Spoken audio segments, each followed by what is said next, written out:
जी जहरीला जी।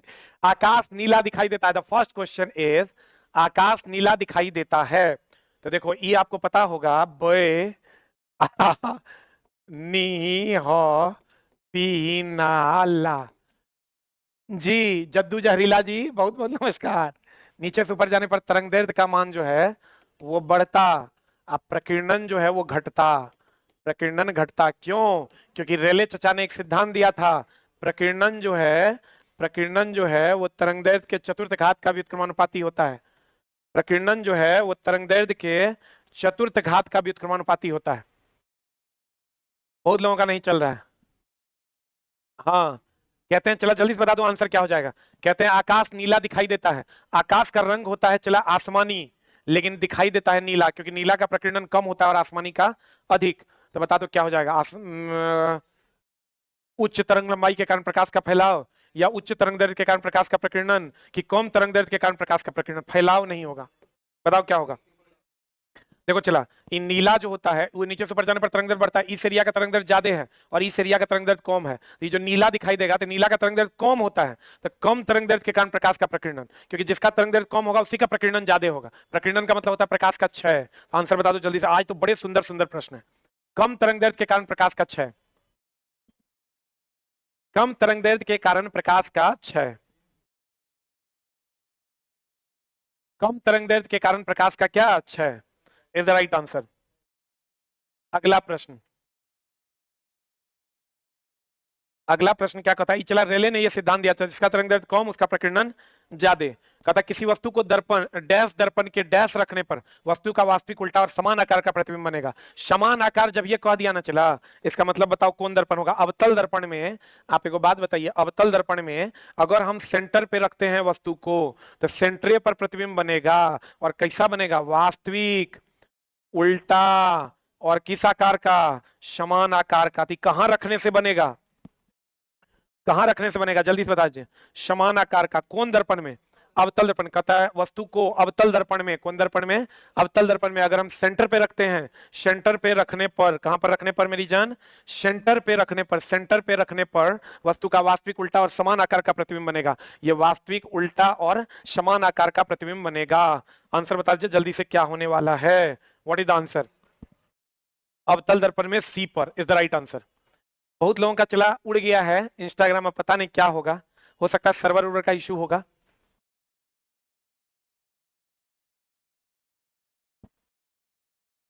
अरे वाह,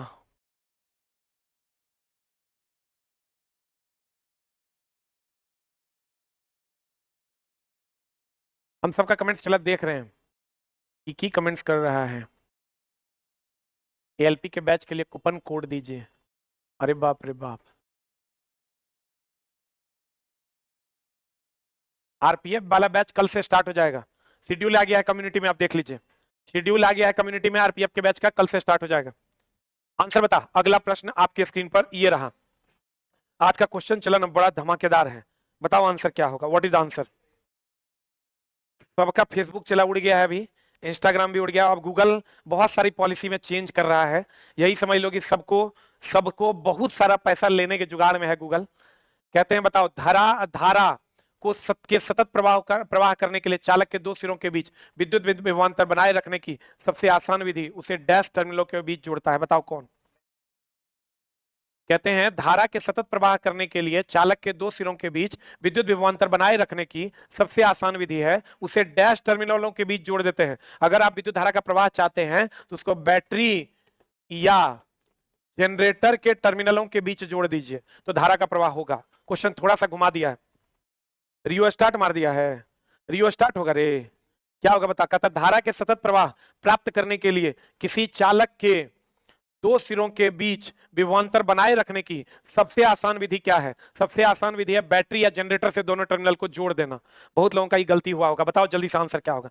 रियो स्टार्ट, रियो स्टार्ट का काम है परिवर्ती प्रतिरोध देना। परिवर्ती प्रतिरोध देना। रियो स्टार्ट का काम है परिवर्ती प्रतिरोध देना। आमीटर सबको पता है धारा नापता है। आमीटर का काम है चला धारा नापना। अब वोल्ट मीटर का काम है क्या नापना? वोल्टेज नापना। वोल्ट मीटर का काम क्या है चला? वोल्टेज नापना। आंसर बता आंसर क्या हो जाए। चंद्रा सर का जीके का क्लास दीजिए ऑनलाइन। अच्छा देखते हैं, चला पहले इधर आ जाओ, इधर आंसर बता दो। आंसर हो जाएगा battery is the right answer. Question एक बार फिर पढ़ते हैं हम तुम्हारे लिए। कहते हैं धारा को सतत प्रवाह प्राप्त करने के लिए किसी चालक के दो सिरों के बीच विद्युत विभवांतर बनाए रखने की सबसे आसान विधि क्या है? एगो बैटरी है, एगो क्या, जनरेटर। इस सबसे आसान विधि है चला धारा के प्रवाह को बनाए रखने के लिए।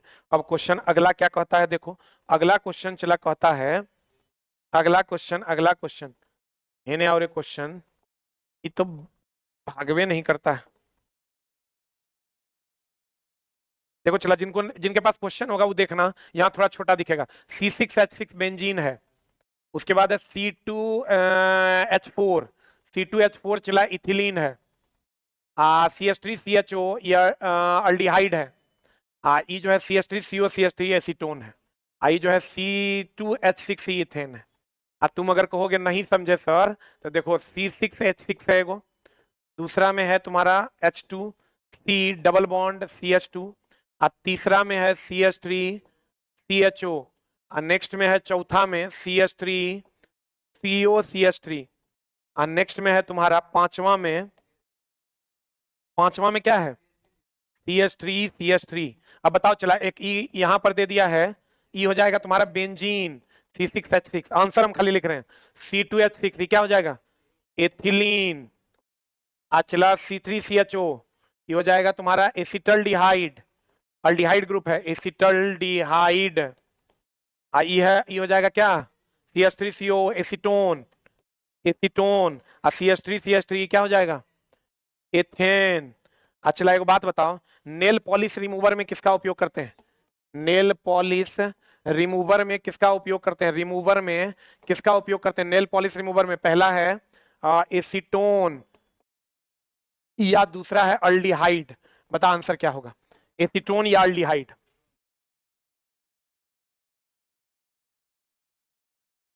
क्या क्या लिख रहा है एसके झा सर? कहाँ है साइंस का डिस्कशन? उनको बोलिए ना सर। अरे हम तो हम ही तो करवा रहे हैं। अरे मेरा ही नाम एसके झा है। अरे दुष्ट F7 की वैलिडिटी बढ़ चुकी है ऑलरेडी। पगला है कि रे? अरे एसके झा हम ही है, करवा रहे हैं, तुरा नहीं दिख रहा है? हमारे कान के नीचे nail polish remover acetone, nail polish remover क्या है? एसीटोन। देख लो आंसर। अगला क्वेश्चन है आपके स्क्रीन पर, ये रहा। इधर और एक क्वेश्चन थोड़ा बड़ा कर देते हैं। करंट पैटर्न पे क्वेश्चन है। क्वेश्चन कह रहा है खाना बनाने में एवं स्वाद हेतु प्रयोग किया जाने वाला अदरक क्या है? चला कौन कौन तना है? एगो अदरक, और कौन? आलू, और कौन? हल्दी। ये सब क्या है? इसका तने भाग न खाते हैं रे। अदरक, आलू और हल्दी। कहता है एक राइजोम है जो डैश है, जो भूमिगत तना है, भूमिगत जड़ है, भूमि के ऊपर का तना है, भूमि के ऊपर की जड़ है। आंसर क्या हो जाएगा? भूमिगत तना है। भूमिगत क्या है? तना है। अच्छा पर चला बताओ, मुझे बैच पढ़ना है, जल्दी बता। अदरक, आलू, हल्दी, सब फालतू का कमेंट नहीं, सिर्फ अभी क्वेश्चन पे ध्यान दो। अदरक, आलू, हल्दी और तना। एक बात बताओ, यही तीनों ऑप्शन में दे दे, अब तुमको कहे प्राकृतिक, क्वेश्चन अभी एकदम ट्रेंडिंग में, अम्ल क्षार सूचक, प्राकृतिक अम्ल क्षार सूचक। एगो दे दे अदरक, दूसरा दे दे आलू, और तीसरा दे दे हल्दी। बता प्राकृतिक अम्ल क्षार सूचक कौन है? प्राकृतिक अम्ल क्षार सूचक कौन है? अदरक, आलू, हल्दी। क्या हो जाएगा आंसर? What is answer?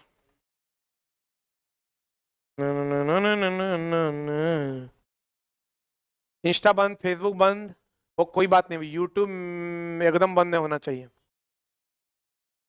पता आंसर क्या हो जाएगा? इसका आंसर हो जाएगा चला हल्दी। प्राकृतिक अम्ल क्षार सूचक कौन है? हल्दी। अगला प्रश्न आपके स्क्रीन पर ये रहा, और क्वेश्चन ये रहा। चला हैक वैक हो गया होगा कुछ। बता यदि हम डैश में अमोनिया का विलयन मिलाते हैं तो एक सफेद अवक्षेप देता है। AlCl3 में जब आप अमोनिया मिलाइएगा, अमोनिया बोले तो NH3, तो एक सफेद अवक्षेप देगा। क्या? ई दे देगा। चला कहता है यदि हम डैश में अमोनिया का विलयन मिलाते हैं तो एक सफेद अवक्षेप देगा। ये जो अवक्षेप आपको देगा, ये सफेद अवक्षेप देगा। कैसा अवक्षेप देगा? सफेद। एक चीज और ध्यान रखिएगा, इते ध्यान रखबे कीजिएगा, एक और ध्यान रखिएगा, BaSO4 ये कैसा अवक्षेप है? ये भी सफेद अवक्षेप है, सफेद अवक्षेप है। ये भी चला सफेद अवक्षेप देगा। सफेद अवक्षेप देगा। और अगर दे दे कौन, PbI2, ये कैसा, ये पीला अवक्षेप है। कैसा अवक्षेप है? NO2, इसका रंग कैसा होता है? इसका रंग होता है भूरा। ये क्वेश्चन ट्रेंडिंग में है, पूछा जाता है, इसको एकदम तुम लिख लो। अरे वैलिडिटी बढ़ जाएगा भाई। फेसबुक बंद, इंस्टा बंद। हाँ फेसबुक इंस्टा बंद हुआ क्या दिक्कत है? भले हम तो कहते हैं भले बंद हो गया, हम इंस्टाग्राम पे अभी अवे किए थे, देखो बंदे हो गया, भले बंद हो गया। हम इंस्टाग्राम पे चलो सोचते हैं कौन सा वीडियो डालें, देखते सबको इतना नौटंकी फैले है, हमारा से हिम्मतें नहीं करता। अभी चला क्या हो रहा है, बहुत जल्द हम लोगों का जो गूगल प्ले स्टोर पे जो ऐप है उसमें गूगल अब 30% लेगी, यानी 1000 के कोर्स पे 300 रुपया लेगी। बहुत जल्द ये पॉलिसी ला रही है। बताओ आंसर क्या हो जाएगा? What is the answer? अगला, इसका पिछला का आंसर क्या हो जाएगा? AlCl3 के विलयन। तो यदि हम डैश में अमोनिया का विलयन मिलाते हैं, किसमें? AlCl3 में, यही ना होगा आंसर हो जाएगा फॉर एप्पल। इसका आंसर बताओ। अरे टेबल वाले प्रश्न तो बड़े गड़बड़ होते हैं। अरे थोड़ा और छोटा हो जा भाई। देखो चला, लाल गोभी का पत्ता ये प्राकृतिक अम्ल क्षार सूचक है। मिथाइल ऑरेंज ये अम्ल क्षार सूचक है कृत्रिम। अब प्याज और लौंग ये घ्राण सूचक है, गंध सूचक। देखो चला, लाल गोभी का पत्ता कह दे, हल्दी कह दे, ये प्राकृतिक अम्ल क्षार सूचक है। हम लिख देते हैं अलग से, गोभी, लौंग और कौन, हल्दी, यह है प्राकृतिक अम्ल क्षार सूचक। प्राकृतिक अम्ल क्षार सूचक। और अगर हम कहें गोभी, लौंग, हल्दी प्राकृतिक अम्ल क्षार सूचक, और अगर अगर अगर अगर अगर हम कहें क्या, फिनोप्थिलीन, फिनोप्थिलीन और मिथाइल ऑरेंज, ये तो कहीं नहीं हम लोगों को प्रकृति में मिलता है। मिथाइल ऑरेंज यह है कृत्रिम अम्ल क्षार सूचक। अम्ल क्षार सूचक। बताओ आंसर क्या होगा? गुरुजी किताब कब तक है? किताब आ जाएगी, एकदम टेंशन। आज रिजल्ट में कुछ प्रॉब्लम हुआ है, कल नहीं होगा, कल ठीक रहेगा। चला ऐप है, ऐप में ऐप गायब हो गया है, क्या बोल रहे रे? अरे चला कोई ठीक नहीं है, आपका ऐप भी गायब हो गया। तो तेरा ऐप है कि नहीं प्ले स्टोर पे? क्या बोल रहा है तुम?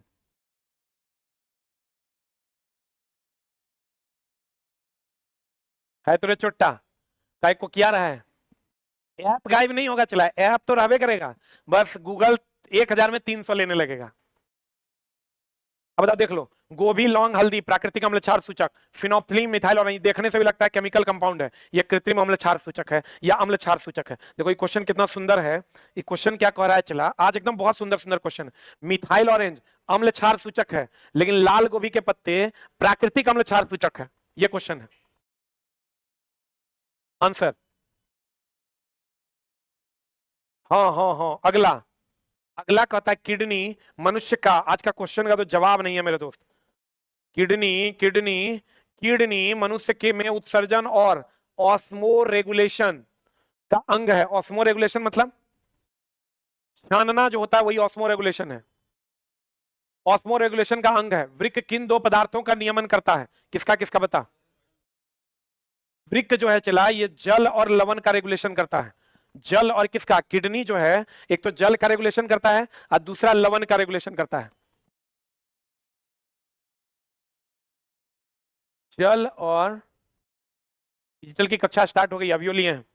जल और इसका रेगुलेशन करता है, कितना सारा कमेंट्स करता है यार। जल और लवण का रेगुलेशन करता है। और किडनी की अगर हम बात करें तो ये रक्त से यूरिया छानता है, रक्त से यूरिया छानता है। और यूरिया का निर्माण यकृत में होता है। यकृत की अगर हम बात करें तो यहाँ यूरिया निर्मित होता है। यूरिया क्या होता है? निर्मित होता है। कहां पर? यकृत में। यकृत में यूरिया निर्मित होता है। रक्त से यूरिया को छानता कौन है? किडनी। रक्त से यूरिया को कौन छानता है? चला किडनी। देखो ये क्वेश्चन देखो। अच्छा लास्ट में चला हम कमेंट्स ले लेंगे, अभी लेकिन पढ़ाई पे ध्यान दो। देखो ये क्वेश्चन कितना सुंदर है। कहते हैं निम्नलिखित में से कौन सा गलत है? गलत को चुनिए। आज का क्वेश्चन में तो नंबर लाने में हालत खराब हो जाएगा। लेकिन चलवा सर तो यो ले ही आएगा। कहता है निम्नलिखित में कौन गलत है? गुरुत्वीय त्वरण पिंड के रूप, आकृति एवं द्रव्यमान पर निर्भर नहीं करता। एकदम सही है। जी बराबर होता है GM/R², क्योंकि ये M और R ग्रह का द्रव्यमान और त्रिज्या है, वस्तु का द्रव्यमान और त्रिज्या नहीं है। एक बात। दूसरा ये सही है कि गलत? ये सही है। गुरुत्वीय त्वरण जी ध्रुव पर अधिकतम होता है, ये भी सही है। ध्रुव पर अधिकतम होता है, विषुवत रेखा पर कम होता है। दूसरा, गुरुत्वीय त्वरण भूमध्य रेखा पर न्यूनतम होता है, ये भी सही है। यदि लिफ्ट किसी त्वरण से ऊपर जा रहा हो तो किसी पिंड में आभासी भार उसके वास्तविक भार से कम होता है। नहीं चला, अगर त्वरण से ऊपर जा रहा है तो आभासी भार अधिक होगा। आंसर हो जाएगा ये, कह रहा उसके वास्तविक भार से कम होगा, ये गलत है। किसी त्वरण से अगर ऊपर जाएगा तो उसको अपना वास्तविक भार अधिक लगेगा। आरपीएफ का बैच चला, कल से स्टार्ट हो जाएगा, टाइम टेबल यूट्यूब कम्युनिटी में शेड्यूल है। अगला बता, इनमें से कौन बेरी में क्या होता है? चला, विटामिन सी की कमी से अस्थियां कमजोर हो जाती हैं। सॉरी, विटामिन बी की कमी से। इसमें क्या होता है? विटामिन सी में अस्थियां कमजोर हो जाती है। स्कर्वी में। बताओ इसमें क्या हो जाएगा आंसर? ये बेरी जो होता है चला, ये विटामिन बी से होता है, विटामिन B1 से होता है। और इस स्थिति में क्या होता है? कमजोर पेशी हो जाएगा, और ऊर्जा में भी क्या आ जाएगा? कमी आ जाएगा। आंसर बता दो जल्दी से, क्या हो जाएगा? What is answer? हाँ, फेसबुक अकाउंट हुआ हैक। जल्दी बता आंसर। कमजोर पेशी और ऊर्जा की कमी। आंसर हो जाएगा C4 कैट। विटामिन सी में क्या होता है? स्कर्वी, मसूड़ा वगैरह से खून आता है, यही ना होता है रे? ये तो विटामिन सी ना हो जाएगा, ये हो जाएगा विटामिन सी। विटामिन क्या हो जाएगा? चला, सी। अगला प्रश्न आपके स्क्रीन पर ये रहा। कहता है एक पदार्थ में क्या होने पर, अच्छा छोड़ो, फेसबुक इंस्टा कुछ भी बंद हो जाए, यूट्यूब खाली बंद नहीं होना चाहिए। एक पदार्थ में क्या होने पर अति चालक पदार्थ हो जाता है?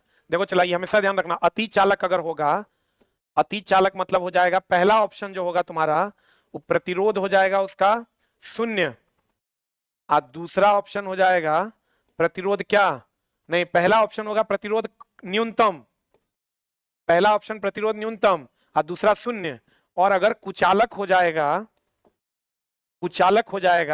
तो पहला ऑप्शन होगा प्रतिरोध अधिकतम, ये ध्यान रखना, और दूसरा ऑप्शन हो जाएगा प्रतिरोध अनंत, ये ध्यान रखना। चला, सब क्वेश्चन अलग अलग टाइप का आंसर दिया है। देखो, कभी भी प्रतिरोध एग्जैक्ट 0 और एग्जैक्ट अनंत नहीं होगा। अगर 0 और न्यूनतम में चुनना हो तो न्यूनतम चुनेंगे, न्यूनतम नहीं रहेगा तो 0 चुनेंगे। और अगर अनंत और महत्तम में महत्तम चुनेंगे, महत्तम नहीं रहेगा तो अनंत चुनेंगे। अब देख लो बढ़िया से, एक पदार्थ का अति चालक पदार्थ, अति चालक है मतलब प्रतिरोध न्यूनतम, और 0 में न्यूनतम चुनेंगे, न्यूनतम नहीं रहेगा 0 चुनेंगे। बताओ आंसर क्या होगा? What is the answer? कहता है प्रतिरोध का मान ऋणात्मक होगा, प्रतिरोध का मान बहुत कम होगा, प्रतिरोध होगा, प्रतिरोध का मान 0 होगा। क्या होगा आंसर बता? यहां प्रतिरोध का मान बहुत कम होगा दिया है, अगर प्रतिरोध का मान 0 दिया है, क्या मारोगे? अगर न्यूनतम देता तो न्यूनतम मारते हैं, नहीं दिया है तो 0 मारेंगे। आंसर हाँ, आंसर आंसर आंसर आंसर। अगला प्रश्न लिख लो इसको जल्दी से। न्यूनतम देगा तो न्यूनतम मारेंगे ना 0 मारेंगे? अच्छा, ये क्वेश्चन चला हम देते हैं, एकदम सिंपल सा। ये क्वेश्चन हम हमेशा बच्चों को देते हैं ताकि वो अपडेटेड रहें। परम शून्य ताप, एक ऑप्शन है -273 केल्विन और दूसरा ऑप्शन है -273 डिग्री सी। देख की मारता है, आंसर बता जल्दी से, जल्दी बता। परम शून्य ताप जो है -273 केल्विन और -273 degree C, what is answer? जल्दी बता। एएलपी का एग्जाम चला जून में होगा, बता जल्दी। परम शून्य ताप ये -273 डिग्री सी है या 0 केल्विन है? -273 डिग्री सी या 0 केल्विन। देखो अनाधुन बच्चों ने गलत मार दिया, लेकिन बहुत सारे बच्चों ने सही मारा है आंसर। अगला प्रश्न चला आपके स्क्रीन पर, ये रहा, एकदम गौर से। निम्न में से कौन सा विद्युत अपघटनीय अभिक्रिया का उदाहरण है? विद्युत अपघटनीय अभिक्रिया का उदाहरण यहाँ पर एरो दिया हुआ है। चला, विद्युत अपघटनीय अभिक्रिया जब भी होगा उसमें आयन बनेगा। क्या बनेगा? आयन। अब देखो तुम क्वेश्चन बढ़िया से, H2O आयन बनेगा, ZnCO3 ZnO, ये अपघटनीय अभिक्रिया है, लेकिन विद्युत अपघटनी नहीं आई, ऊष्मा के कारण अपघटन होता है। और अपघटनीय अभिक्रिया अलग अलग है, ऊष्मा के कारण अपघटनी, ऊष्मीय अपघटनी। विद्युत अपघटन मतलब टूटना, विद्युत के कारण अपघटनी, विद्युतीय अपघटनी। हीट के कारण अपघटनी, ऊष्मीय अपघटनी हो गया। विद्युत के कारण अपघटनी, विद्युतीय अपघटनी। रासायनिक क्रिया के कारण अपघटन, रासायनिक अपघटनी। अब बता, ई तो होता है चला, देख लो ई हम सबको लिख देते हैं, बढ़िया समझ लो, एकदम बढ़िया से चला समझ लो। यहां विद्युत के कारण होता है, ई ऊष्मा के कारण होता है, ई चला प्रकाश के कारण होता है, ई ऊष्मा के कारण होता है। तो बताओ विद्युत के कारण कौन अपघटन हुआ? सी फॉर कैट। F8 बैच आज एक्सपायर हो जाएगा, एक्सपायरी बढ़ जाएगा चला। यूट्यूब बफरिंग कर रहा है, नहीं चला, ऐसा कुछ नहीं है। बताओ जल्दी से आंसर क्या हो जाएगा? कहेगा ऊष्मीय अपघटन, ये दोनों, कहेगा प्रकाशीय अपघटन, प्रकाश की उपस्थिति में अपघटन प्रकाशीय अपघटन, ऊष्मा की उपस्थिति में अपघटन ऊष्मीय अपघटन, जिसकी उपस्थिति में कहेगा उसकी उपस्थिति में अपघटन हो जाएगा आंसर। अगला, आज हम चला रुक के, अब तुमको 2-4 मिनट में सबका कमेंट्स का जवाब देंगे, एकदम टेंशन ले लो। हाइड्रोजन और ऑक्सीजन से जल का बनना किसका उदाहरण है? अभी तुरंत बताए थे, बताओ क्या होगा? हाइड्रोजन और ऑक्सीजन से जल बनेगा H2O। ये कौन अभिक्रिया है? देखने से ही संयोजन अभिक्रिया लग रहा है। संयोजन अभिक्रिया कहते हैं कि जब A प्लस B मिलके क्या बना देगा? AB। तो संयोजन अभिक्रिया हो जाएगा। ऑक्सीकरण में ऑक्सीजन जुटेगा, sulphur plus oxygen that is SO2। विस्थापन में विस्थापित होगा, अपघटन में टूटेगा। आंसर बता जल्दी से क्या हो जाएगा? A for Apple. कितने लोगों से ये क्वेश्चन बन? अरे फेट वाले चुप हो जा तू, हम कर बढ़ा देते हैं तुम्हारा वैलिडिटी। आंसर बता दो क्या हो जाएगा? संयोजन अभिक्रिया इज द राइट आंसर। अगला प्रश्न, कई पर ई क्वेश्चन चला, आज का सबसे दमदार क्वेश्चन है एनसीईआरटी का, आज का सबसे बेहतरीन सवाल है। हम तो चला एनसीईआरटी क्वेश्चन हमको देखल है, सब यादें हैं, गौर फरमाइएगा। आपको भी चला बार बार प्रैक्टिस करवा देंगे, टेंशन न लीजिए। कई प्रतिरोध को समानांतर क्रम में संयोजित करने पर उन किसके समतुल्य माना जाएगा? जब ये समानांतर क्रम में आप संयोजित करते हैं, मान लीजिए दो प्रतिरोध को, एगो है चला 2 ओम का, एगो है 3 ओम का, तो आर समतुल्य निकालिएगा 2 गुना 3 बटा 2 प्लस 3 बराबर 1.2 ओम। समतुल्य जो होता है ये न्यूनतम होता है। न्यूनतम क्या हो, कैसे होगा? आर बराबर होता है रो एल बाय ए। ये न्यूनतम कब होगा? जब ये महत्तम होगा या ये न्यूनतम होगा। ये तो बदलता नहीं है, प्रतिरोधकता कभी नहीं बदलता, कितनों टुकड़ा में काट दो। ये न्यूनतम कब होगा? ये न्यूनतम कहता समानांतर में, इसका मतलब प्रतिरोध न्यूनतम। न्यूनतम तब होगा, आर का मान न्यूनतम कब होगा?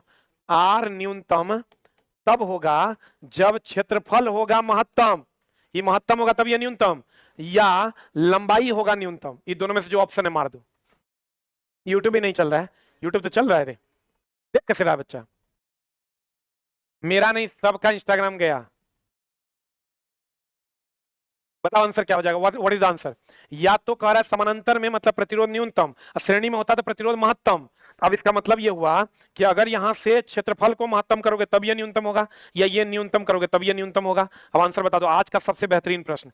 चालक के अनुप्रस्थ काट के क्षेत्रफल में वृद्धि करने, यही होगा क्या आंसर? चालक के अनुप्रस्थ काट के क्षेत्रफल में या तो वृद्धि या लंबाई में कमी। तो लंबाई में कमी कहीं देवे नहीं, क्या दे दिया है? अनुप्रस्थ काट में क्षेत्रफल में कमी नहीं होगा, लंबाई में कमी देवे नहीं किया ऑप्शन। अब प्रतिरोधक में वृद्धि तो होवे नहीं करेगा। आंसर बता, आंसर व्हाट इज आंसर? फिर से हम समझाते हैं, बढ़िया समझना चला, उल्टा का क्वेश्चन है।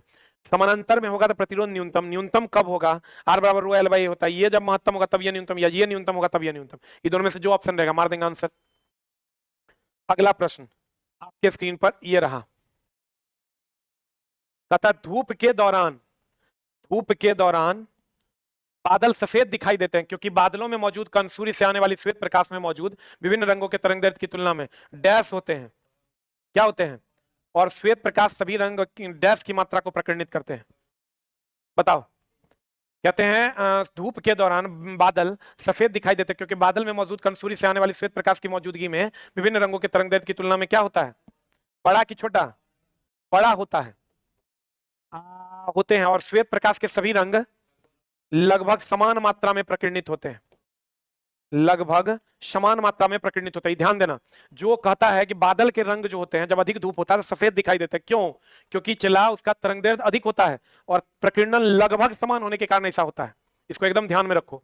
कहेगा बादल के रंग सफेद क्यों दिखते हैं अधिक धूप में, तो कहेंगे प्रकीर्णन समान होता है, सॉरी प्रकीर्णन तरंगदैर्घ्य अधिक होने के कारण प्रकीर्णन लगभग क्या हो जाता है? समान हो जाता है। Is the right answer.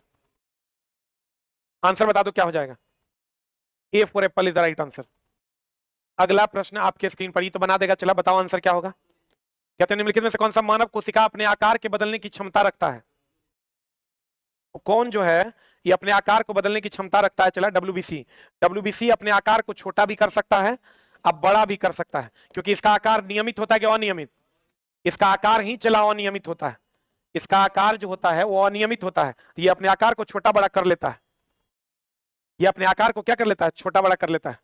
Diesel वालों को दोस्त फीटर पढ़ना है, अब फीटर जब खत्म हो जाएगा तो लास्ट में सबको मिला के एक साथ डीजल पढ़ाएंगे, 40% तुमको फीटरे पढ़ना है।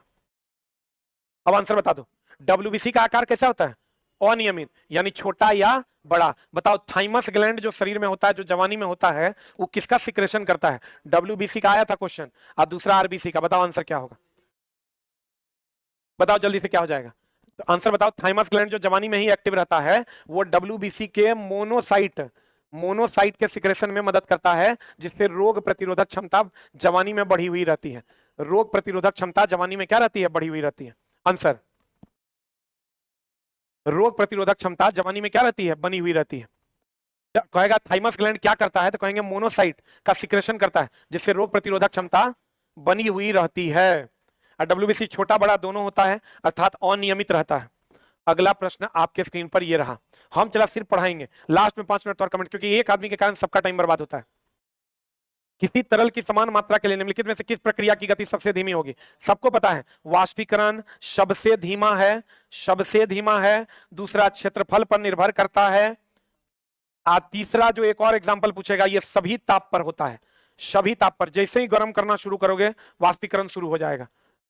संघनन, संघनन होता है चला, इसका दो पॉइंट पूछता है, गैस से द्रव में बदलना। गैस से द्रव में तब होगा जब ठंडा करेंगे, ठंडा करेंगे मतलब ऊष्मा निकालेंगे, अर्थात ये ऊष्माक्षेपी प्रक्रिया है। गैस से द्रव से ज्यादा बढ़िया यहां होगा चला वाष्प से द्रव में बदलना, और नहीं रहेगा तब गैस से द्रव बदलना। देख लो एक चीज और एकदम ध्यान से देख लो, हम दिखा देते हैं, इसको लिख लो, वाष्प से द्रव में बदलना। वाष्प से द्रव में बदलने के लिए ठंडा करना होगा, ठंडा करने के लिए ऊष्मा निकालना होगा, तो ऊष्माक्षेपी। अब देख लो वाष्पीकरण सभी ताप पर होता है, सबसे धीमा है, क्षेत्रफल पर निर्भर करता है। वेरी वेरी इंपॉर्टेंट, आज के क्वेश्चन का लेवल एकदम टंटना आके है चला। और कमेंट्स भैया, बता आंसर, जल्दी बता दो आंसर। वायरमैन वालों को इलेक्ट्रीशियन पढ़ना है। Answer answer answer. एक बात बताओ चला, अगर तुमको ऐसा दे दे संघनन जो है, संघनन जो है, एक ऑप्शन तुमको दे दे कि गैस से द्रव में, एक ऑप्शन दे दे तुमको वाष्प से द्रव में, क्या मारोगे बताओ। संघनन हो जाएगा गैस से द्रव में या वाष्प से द्रव में। आंसर, नया बैच चला ग्रुप डी के लिए आएगा और अन्य के लिए भी नेक्स्ट सेकंड बैच आएगा।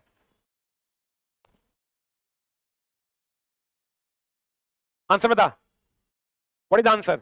आंसर हो जाएगा वाष्प से द्रव में। ये नहीं रहेगा तो सेकंड ऑप्शन मार देना, गैस से द्रव में। अगला प्रश्न, आज का क्वेश्चन तो चला एकदम दिमाग ढीला कर देगा। आंसर बता आंसर। धवन सोडा, ये ध्यान रखना चला, धवन सोडा जो है, धवन सोडा ये होता है Na2CO3 इंटू 10H2O। और बोलो, अगर यहीं पर रहेगा जिप्सम, जिप्सम हो जाएगा CaSO4 इंटू 2H2O। अगर यही रहेगा प्लास्टर ऑफ पेरिस, ये हो जाएगा CaSO4 इंटू हाफ H2O। अब बताओ रे, ब्लू विट्रियोल, नीला थोथा, नीला थोथा होगा CuSO4 into 5H2O, CuSO4 into 5H2O। लिखा, जल्दी लिख, इतना तुम याद रखो। धवन सोडा में तो बता दो क्या हो जाएगा, रासायनिक नाम sodium carbonate decahydrate. Sodium carbonate Deka, Deka का मतलब होता है 10, डेका का मतलब होता है 10। अरे डीजल वालों, तुमको फीटर पढ़ना है, फीटर जब खत्म हो जाएगा तब इलेक्ट्रीशियन डीजल पढ़ाएंगे। आंसर बताओ, जल्दी बता दो चला। आई जिप्सम में होगा डाईहाइड्रेट, आई हो जाएगा हेमीहाइड्रेट, और नीला थोथा हो जाएगा पेंटाहाइड्रेट। 50 प्लस आता है तो बहुत बढ़िया स्कोर है। 45 के अप्रॉक्स जिसका भी आता है चला, वो एकदम जम के मेहनत करो। 40-45 भी अगर तुम्हारा आ रहा है तो मेरे यहाँ NCERT exemplar out of stock है चला, छप के आएगा कल तक शायद। आंसर बता दो जल्दी से क्या हो जाएगा, इसलिए चला बुक नहीं जा पा रहा है। अगला अगला अगला अगला बता, ई क्वेश्चन का आंसर। आज के क्वेश्चन में तो दम तोड़ देगा नॉर्मल बच्चा, लेकिन हमारे चलवा दम नहीं तोड़ेगा, हमारे चलवा देगा सरिया। निम्नलिखित में से कौन सा पादप हार्मोन वृद्धि को रोकता है और पत्तियों को मुरझाने के लिए जिम्मेवार है। एब्सिसिस अम्ल, यही ना पतझड़ में काम करता है रे। पतझड़ जो होता है इसी के कारण होता है। जिब्रेलिन क्या करता है, हाँ ये अंकुरन के लिए जिम्मेवार है। साइटोकाइनिन कोशिका विभाजन करता है। साइटोकाइनिन, मेरे दोस्त, इस सब बात ठीक है, लेकिन पढ़ाई एकदम ध्यान से कर लो। अभी पूरा साल में 5 बार तुम्हारा एग्जाम देना है, 5 बार। एक बार ड्राइवर, एक बार टेक्नीशियन, एक बार ग्रुप डी, एक बार एनटीपीसी अंडर ग्रेजुएट, एक बार एनटीपीसी ग्रेजुएट। 5 को एग्जाम देना है, तैयार हो जाओ। ऑक्सीन, प्रकाश के लिए जो ऑक्सीजन आप वृद्धि के लिए कह सकते हैं, आप प्रकाश के दिशा में जो मुड़ता है ऑक्सीजन के कारण। आंसर, व्हाट इज आंसर, जल्दी बता। जिब्रेलिन अंकुरन के लिए प्रेरित करता है, पतझड़ इसी के कारण होता है, साइटोकाइनिन कोशिका विभाजन होता है। अगला, हम 9:20 में चला, डेली आपका 20 क्वेश्चन करवाते हैं। अगला प्रश्न बता, प्रतिरोधकता। हम बोले थे प्रतिरोधकता कितनों टुकड़ा में कर दोगे वो उसका आंतरिक गुण है, नहीं बदलता है। आंसर बता। आरपीएफ का क्लास कल से होगा, देखो यूट्यूब कम्युनिटी में लग गया है पोस्टर टाइम टेबल का। बता जल्दी से। प्रतिरोधकता वाले धातु तार को 4 बराबर भागों में, प्रतिरोधकता पी वाले 4 बराबर, कितनों टुकड़ा में काट दो प्रतिरोधकता नहीं बदलता है। प्रतिरोधकता नहीं बदलता, लेकिन अगर प्रतिरोध कहता ना तो एक भाग का हो जाता, चला 4, 1 2 3 4, 4 बराबर भाग में, तो अगर आर रहता यहां से यहां तक तो इसका हो जाता r/4, इसका भी हो जाता r/4, इसका भी हो जाता r/4, इसका भी हो जाता r/4। लेकिन अगर कह देगा यहां से यहां तक का प्रतिरोधकता P है या रो है, इसको चला 4 बराबर भाग में काट देगा, रो है, इसको 4 बराबर भागों में काट देगा, तो ये भी रो, ये भी रो, ये भी रो, ये भी रो, ये भी रो, ये भी रो, ये भी रो, ये भी रो हो जाएगा। सब रो हो जाएगा। क्यों? क्योंकि प्रतिरोधकता पदार्थ का आंतरिक गुण है या नहीं बदलता है।